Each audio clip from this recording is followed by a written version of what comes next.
ট্রাম্পের শুল্ক বান কি থামাতে পারবে ভারত? বিশ্লেষকরা জানিয়েছেন হ্যাঁ, আর তার চাবিকাঠি লুকিয়ে রয়েছে নতুন জিএসটিতে।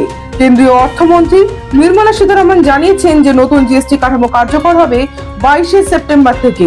12 এবং 28% স্ল্যাব বাতিল করে রাখা হয়েছে শুধুমাত্র 5 এবং 18%। তামাকজাত পণ্য এবং বিলাসবহুল পণ্যে 40% কর রাখা হয়েছে। এতে প্রায় 175টি নিত্য প্রয়োজনীয় জিনিস সস্তা হবে। এসবিআই রিপোর্ট বলছে বাজারে লেনদেন বাড়বে প্রায় 5.31 লক্ষ কোটি টাকা। জিএসটির নতুন কাঠামোর আগেই রেপো রেট কমিয়েছে আরবিআই।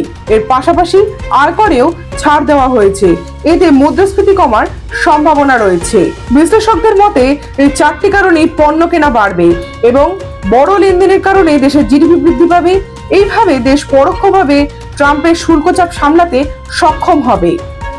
ট্রাম্পের শুল্কের জেরে মার্কিন বাজারে রপ্তানি কমলেও নতুন জিএসটি এবং উৎসবের মরশুমে দেশীয় বাজারে চাহিদা বৃদ্ধি পাবে।